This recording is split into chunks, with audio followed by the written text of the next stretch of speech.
Hello Keyforgers and welcome back. Yes, it's been a while since the last video, but we are still waiting for Winds of Exchange to be available in the UK and also for our pledges to arrive, which at the moment it seems like they might do at the same time. We may get a pre-release just before we receive our pledges. That's what I expect to happen.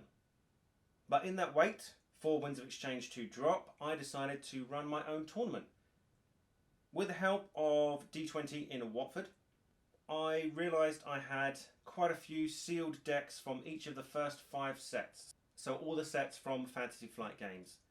And I decided to run a 2-deck sealed survival. So you'd have 2 decks, you'd play your deck. When you lost with that deck, that was like a life, and then you'd be down to 1 life. So if you lost 2 games, you were out. And I thought this is the last time we could probably do this because it's getting really hard to get hold of specific older sets, and I don't see them being reprinted. So we had 16 players sign up. Now, to make it fair, rather than people trying to choose their own decks, otherwise I would have run out of mass mutation very quickly, they rolled 2 d6. Whatever the scores were on those d6, you will get a deck from that corresponding set. Starting from set 1, Call of the Archons, Age of Ascension, Worlds Collide, Mass Mutation and Dark Tidings. If you rolled a 6, you got to pick which set you wanted your deck to come from. And yes, we were all waiting for one person to roll 2 3s, get 2 Worlds Collide decks, and then have both of them with Brobnar. But it didn't happen, though someone did get 2 Worlds Collide decks. I even put together a prize pool for the tournament. And I had a go at slabbing a few Keyforge cards, which you can see here, which I gave to first place and last place. Funny story about that, and I'll talk about it in a sec. But it was very stressful to run a tournament, I found out. So hats off to all you tournament organisers out there who not only organise it, but also playing it. It was a very challenging experience. We were going to use Gem to run the tournament, but it turns out that a couple of our players who created their accounts after a certain point, Gem doesn't recognise their QR codes, so we couldn't scan them in and then scan in their decks. So we panicked a little bit and we thought, what could we use? There was challenge, and then we decided there was a bracket generator online when you type in how to organise a tournament, and I thought, let's use that.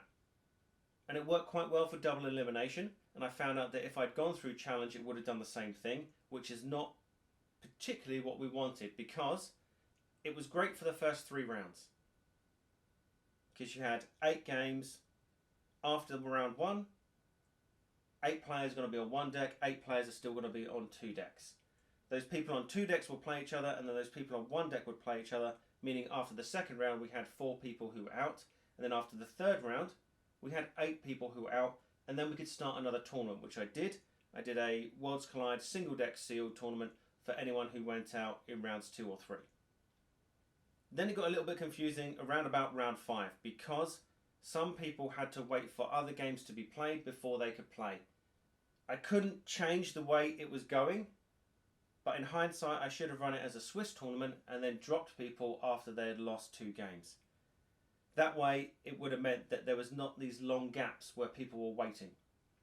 So thank you to everyone who did wait. I know it was a long day. We started at like midday when the store opened, and I think the first game kicked off around about 1:45, and then we finished around about 7 at night. So it was a long time, especially for those who were in the top 4 or the last 4. There were some great pulls from the original tournament, the 2-deck sealed survival. We had an Ultra Graviton, a Dark Amber Vault. There were 2 Sin decks with 3 Sins rolling around. And in the sealed Worlds Collide, someone did hit an Anomaly Infomorpher, which was really great to see as well. Everyone looked like they were having fun.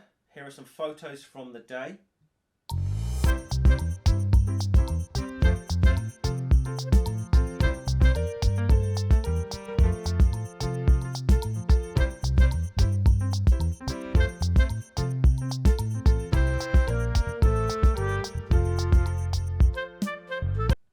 Myself, I didn't do too well. I was one of the first players out, but that did mean I was available to just focus on the organising, focus on the brackets, focus on the pair-ups, and also be a judge if there were any judge calls, and there were quite a few. What I'm going to do is just go through my 2 decks. We'll just do the reveals and I'll let you know how I got on. I won't do an in-depth breakdown on them. But my 2 dice came up as a 3 and a 5. So it was Worlds Collide and Dark Tidings. And here are my 2 decks. On the left we have a Worlds Collide deck. Repobrand, Gulch, Chancellor, Logos, Star Alliance and Saurians. I was very excited to open that because those are some killer houses in Worlds Collide. And then on the right, in our Dark Tidings deck, we hit an Evil Twin, which was fantastic and it looks awesome. And that's Ysabel, Phony of Inneropolis' Evil Twin. Logos, Unfathomable and Saurians. I was happy with the Unfathomable, let's put it that way. At least I didn't get shadows. I'll start with my Worlds Collide deck because that is the one I used first. And the reason I used that first is because I was up against the person who pulled 2 Worlds Collide decks. Now I knew my Dark Tidings deck probably wouldn't fare too well against a Worlds Collide deck, so I thought Worlds Collide against Worlds Collide, I've got a really good set of houses there. So let's take a look at Repobrand, Gulch, Chancellor. There is a close-up of that yellow Archon there, it looks really cool with that sword in hand. Bottom card coming out because that's the deck list, we're going to turn over. We're starting out with Logos. We have Vellum, 2 power, Reap, archive a card. If you control Hide, archive 2 cards instead. Destroyed, archive Hide from your discard pile. If you do, archive Vellum. And there's Hide, 4 power. Reap, draw a card. If you control Vellum, draw 2 cards instead. Destroyed, archive Vellum from your discard pile. If you do, archive Hide. Crazy Killing Machine is an artifact. Action, discard the top card of each player's deck. For each of those cards, destroy a creature or artifact of that card's house, if able. If 2 cards are not destroyed as a result of this, destroy Crazy Killing Machine. Seismo Entangler is another artifact. Action, choose a house during your opponent's next turn. Creatures of the chosen house cannot be used to reap. Discombobulator is an upgrade. You get an amber when you play it. This creature gains, your amber cannot be stolen. Candle Unit, 5 power, 1 armor. After an enemy creature reaps, draw a card. Action, capture 1 amber. Wild Wormhole is an action. You get an amber when you play it. Play the top card of your deck. Titan Guardian, 5 power, 1 armor with taunt. Destroyed.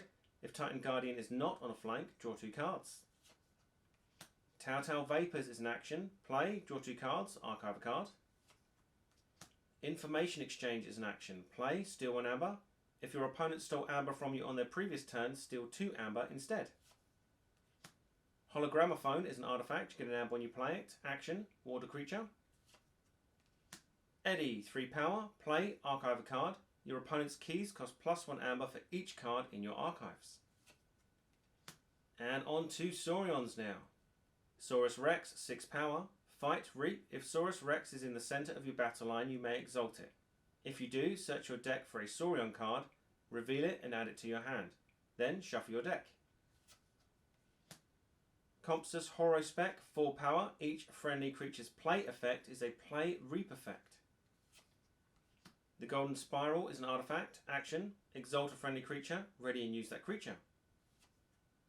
Senator Strix, 4 power, 1 armor. You may spend amber on Senator Strix as if it were in your pool.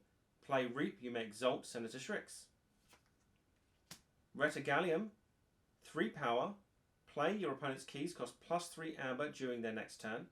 Reap, you may exalt Retegalium. If you do, your opponent's keys cost +3 amber during the next turn. Phalanx Strike is an action. You get an amber when you play it. Play, choose a creature. Deal 1 damage to it for each friendly creature. You may exalt a friendly creature to repeat the preceding effect. Odoak the Patrician, 5 power. Play, capture 1 amber. While Odoak the Patrician has amber on it, your amber cannot be stolen. A second Odoak, and a third Odoak. Legatus Raptor, 4 power, 1 armor. Fight, you may exalt Legatus Raptor. If you do, ready and use another friendly creature.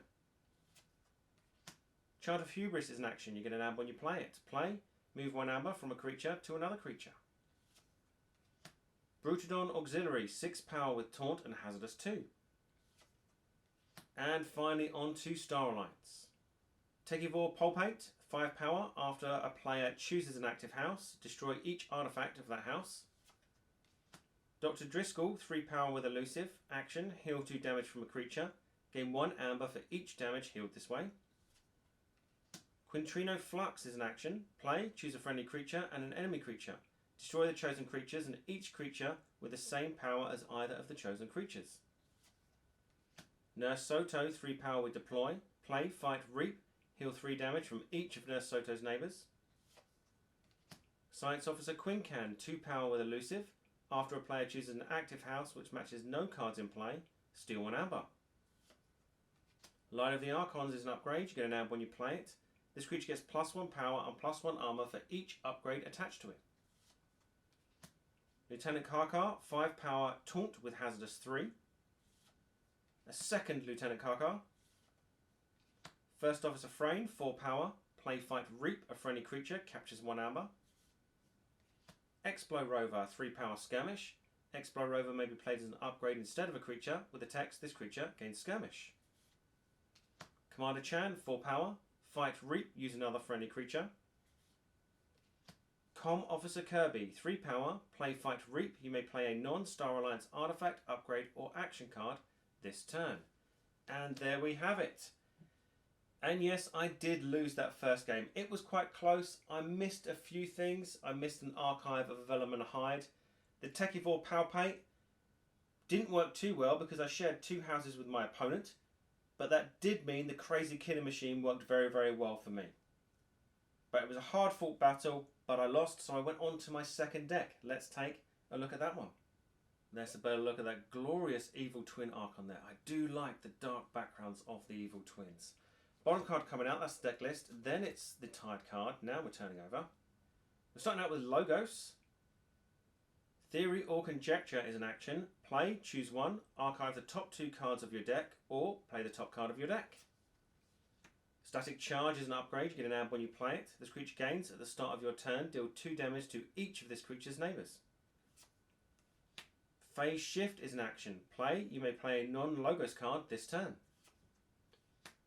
Hydro Cataloger is an artifact. You get an amber when you play it. After a player raises the tide, they archive the top card of their deck. Eddie, 3 power, play, archive a card. Your opponent's keys cost +1 amber for each card in your archives.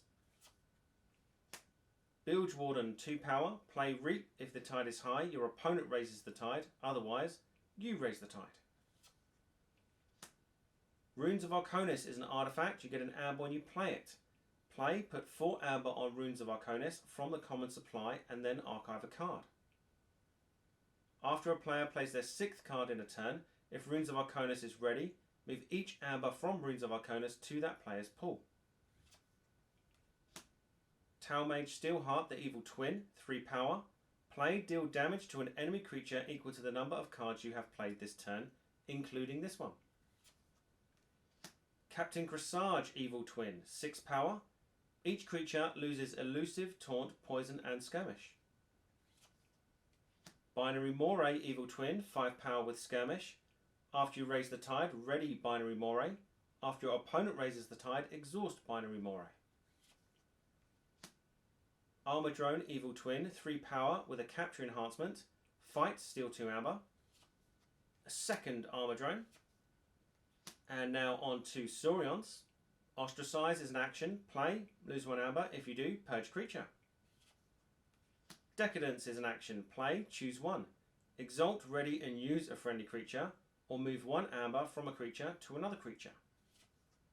Crushing Charge is an action. Play, destroy each creature with power 4 or lower. Gain 1 chain. Consul Primus, 3 power. They put a capture enhancement in the deck. Reap, move 1 amber from a creature to another creature. Ultris Rostrum is an artifact. Action, move 1 amber from a creature to another creature. White Clear is an action. You get an amber when you play it. Play, deal 1 damage to each creature, destroy each upgrade.